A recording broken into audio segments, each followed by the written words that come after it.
सो Pakistan versus Sri Lanka का match खत्म हो चुका है और पाकिस्तान हारते हारते बचा है।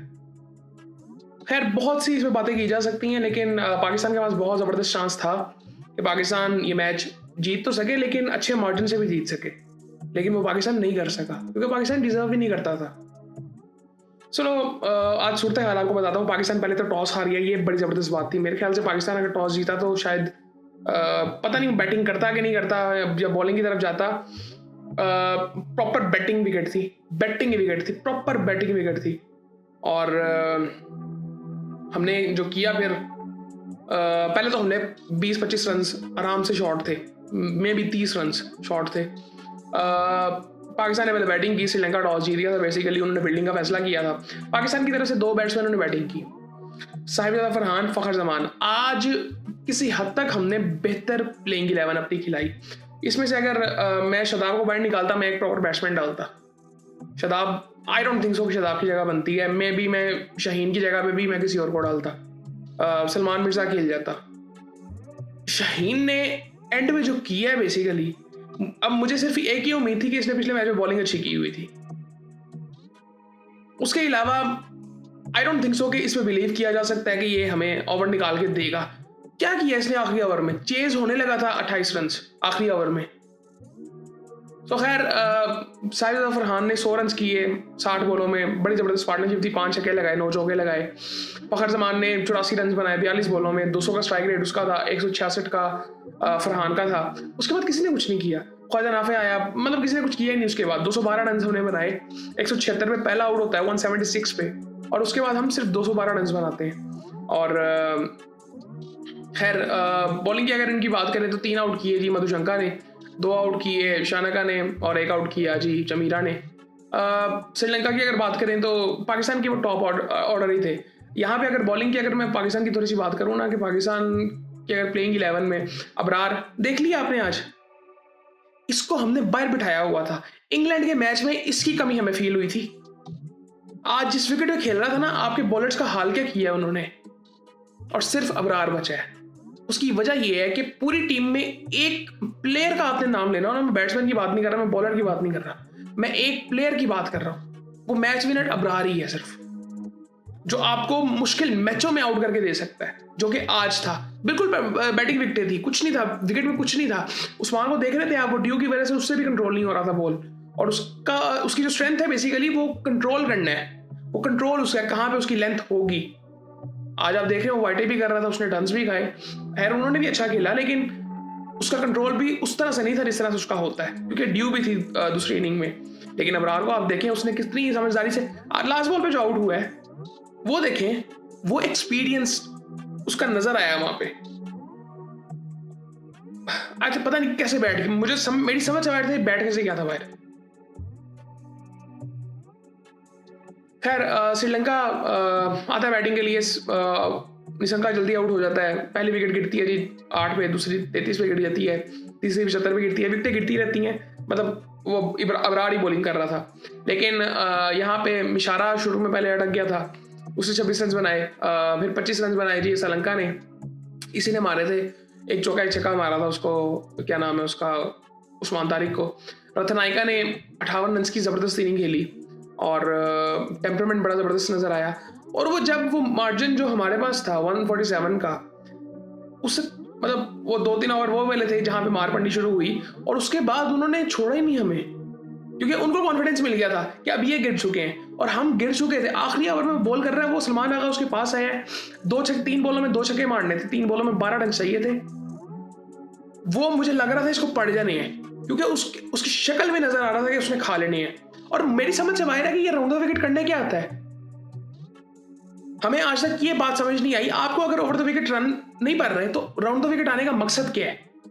जब आपने डिफेंसिव बॉलिंग करनी है तो फिर राउंड द विकेट आने का मकसद क्या है?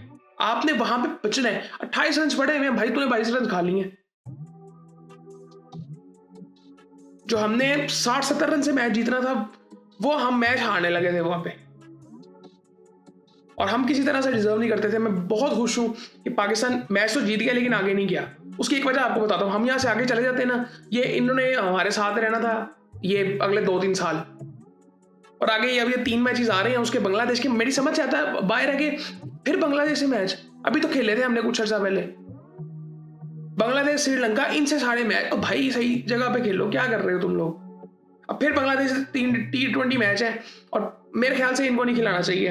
फरहान को तो रेस्ट दें, बेसिकली फरहान को रेस्ट देना चाहिए, मास सदाकत को डालें, फरहान को रेस्ट दें। इवन ये आई थिंक अभी इनके बारे में सोचना पड़ेगा, ये बाबर, शदाब और शहीन के बारे में। आई डोंट थिंक तो कि शदाब की जगह बनती है, बट मुझे ये भी नहीं लगता कि इसको निकालेंगे। कप्तान चेंज नहीं हमें करना चाहिए, ये मुझे नहीं लगता कि इससे बेहतर इस वक्त कोई ऑप्शन हमारे पास है। शदाब से बेहतर ही है इस वक्त आगा।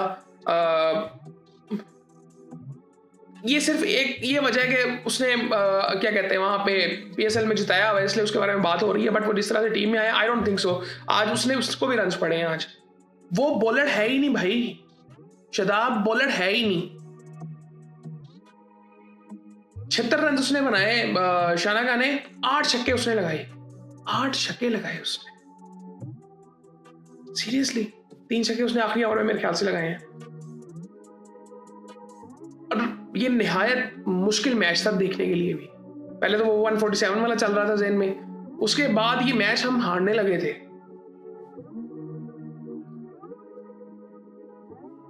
शाहीन शाह अफरीदी 4 ओवरों में 48 रन, आखिरी ओवर में इसको 22 पड़े हैं। शुरू में 1-2 ओवर इसने डिसेंट किए थे, बस ठीक ही था वो। वसीम शाह ने 4 ओवरों में 36 रन, इसने कोई इतनी खास बॉलिंग नहीं, मेरी समझ से बाहर है। अब इसने आउट तो वो स्लो बॉल में कर दिया था, अब आप कहेंगे कि बहुत अच्छा, ठीक है, बहुत अच्छा फैसला था उसका, ये सारा कुछ, बट नया बॉल है, आप प्रॉपर बॉलिंग करो। पहला बॉल इसने 143 पे किया, दूसरा 105 पे। तो आई थिंक ये सारी चीजें देखने वाली हैं। बहुत मसले हैं हमारी टीम, बहुत ज्यादा मसले हैं। अबरार, इस बंदे में क्या मैं बात करूं, मुझे लगता है कि हमें इस पर बात ही नहीं करनी चाहिए। वो इसलिए क्योंकि ये वाहिद बंदा है जो डिजर्व करता है पाकिस्तान टीम में होना। आप मैच विनर की बात करते हैं ना, ये आप फरहान की भी इवन बात करेंगे, मैं उसको सिर्फ एक चीज पे कहता हूँ कि वो मेरिट पे आया है फरहान, और उसको टीम में होना चाहिए, बस इतनी सिंपल सी बात है। फखर की बात है, उसने आज ही नहीं खेली है, वो पहले वो भी नहीं खेल रहा था। और मेरे ख्याल से आप अगर कंफर्टेबल नहीं हो तीसरे चौथे नंबर पर, जिस तरह बाबर को आजकल खिला रहे हैं, फखर को पिछले 2-3 सालों से खिला रहे हैं, आप साफ मना करो, मैं नहीं खेल सकता, मेरी जगह अगर नहीं बनती मुझे बाहर करें। इतनी गैरत कोई रखता ही नहीं है हमारी टीम में। ये नौकरी पेशा लोग हैं, नौकरी समझ के काम कर रहे होते हैं। और ये स्पोर्ट्स ऐसी चीज नहीं होती जहां पे आप सिर्फ नौकरी करो। खैर अबरार ने फिर भी मैं आपको बता देता हूँ, 4 ओवरों में 23 रन, 3 आउट उसने किए। जब जरूरत पड़ी पाकिस्तान को, एक ही ओवर करता था, दूसरा ओवर आके रन पड़ते थे, ऐसे इसने आउट किए हैं। तो और ये 2 मैचों के बाद आ रहा है, 2-3 मैचों के बाद आ रहा है। बेसिकली हमने इसको बिठा दिया था इंडिया के मैच के बाद। सीरियसली इंग्लैंड के मैच में हमें बॉलर कम लग रहे थे। उस्मान तारिक ने 4 ओवरों में 43 रन। मैं इसको थोड़ा सा मार्जिन हम इस वजह से दे सकते हैं कि अभी एक्सपीरियंस उस तरह का नहीं है, एक्सपीरियंस बड़ा इंपॉर्टेंट है। और दूसरी चीज़ ये कि आज ड्यू भी थोड़ी सी थी, कंट्रोल उसका उस तरह से नज़र आ नहीं रहा था। 2 ओवरों में 21 रन पड़े हैं नवाज को। शदाब 2 ओवरों में 33 रन 2 ओवरों में। और ये जिस ओवर में, ये जो बाद में इसने दूसरा ओवर अपना किया ना, वहां पे नवाज को लेके आना चाहिए था। मेरी समझ से बाहर है कि लेग स्पिनर क्यों आ गया। अगर ड्यू पड़ रही है तो आप रिस्ट स्पिनर से बॉलिंग क्यों करवा रहे हो? आप फिंगर से करवाओगे ना, जिसका कंट्रोल बेहतर होगा। तो ये चीज़ें समझ से बाहर है। सो खैर शदाब को भी 2 ओवरों में 33 रन पड़े और हारते हारते हम मैच बच गए हैं, लेकिन उसे कोई फ़ायदा होगा नहीं। यहाँ पे अगर मैं टेबल आपको एक दफ़ा दोबारा बता देता हूँ कि टेबल की क्या इस वक्त सूरत हाल है। न्यूजीलैंड ऊपर आ गया जी, और हमारा इस वक्त जो रन रेट है वो 0.123 है, और हमने ये मैच 65 रन से जीतना था, 147 पे इनको रोकना था, जो कि उस टाइम तक थोड़ा लग रहा था कि शायद कुछ हो जाए, लेकिन जब वो वहाँ से निकले और वहाँ से हम आगे मैच हारने लगे थे बेसिकली। सो न्यूजीलैंड हमसे आगे निकल गया है। और ये रन रेट वाली बात जो है ना, ये आई थिंक ये हमें बहुत पहले कर लेना चाहिए था। ये मैं इन चीज़ों में बिलीव ही नहीं करता। और सीधी सी बात है, न्यूजीलैंड क्या क्रिकेट खेलती हुई आ रही है, हम डिजर्व ही नहीं करते बेसिकली। ये कुदरत के निज़ाम पे पिछले 3 दिन से हम लोग चल रहे हैं। और ये जिस तरह आगे, प्लेयर्स का काम नहीं है ये बात करना कि आप दुआएं शुरू करें। प्लेयर्स का काम है आप खेलें। आप जिस तरह से सैलरीज लेते हैं ना, आपका काम है खेलना। और ये आके हमें बता रहे होते हैं कि जी इनको सैलरीज भी मिले। इन्होंने, मैं आपको बताऊँ एक और चीज़, बड़ी इंपॉर्टेंट चीज़, ये 2 साल पहले इन्होंने अपने कॉन्ट्रैक्ट्स अपनी मर्जी से साइन करवाए थे कि हमें इतने पैसे चाहिए, वो मिलेंगे तो हम कॉन्ट्रैक्ट भी साइन करेंगे। यहाँ से 1.5-2 साल पहले की बात है कि आईसीसी से जो पैसे आते हैं उसका शेयर भी हमें चाहिए। ये इनकी हरकतें हैं और ये इनकी परफॉर्मेंसेज हैं। सो खैर, बहुत अच्छी बात है, हम किसी तरह से डिजर्व नहीं करते थे। अब यहाँ पे फिलहाल कल 2 मैचेस हैं, एक तो डेड बड़ा बिल्कुल अफ्रीका और जिम्बाब्वे का मैच है, उसे कोई इतना खास फर्क नहीं पड़ेगा नहीं। अफ्रीका आई थिंक आराम से जीत जाएगा, जो जिस तरह से वो खेल रहे हैं, जो उनका माइंडसेट इस वक्त है। वेस्ट इंडीज़ और इंडिया का कल मैच है, बड़ा इंपॉर्टेंट मैच है दोनों टीमों के लिए। जो जीतेगा आगे चला जाएगा, जो हारेगा वो बाहर हो जाएगा।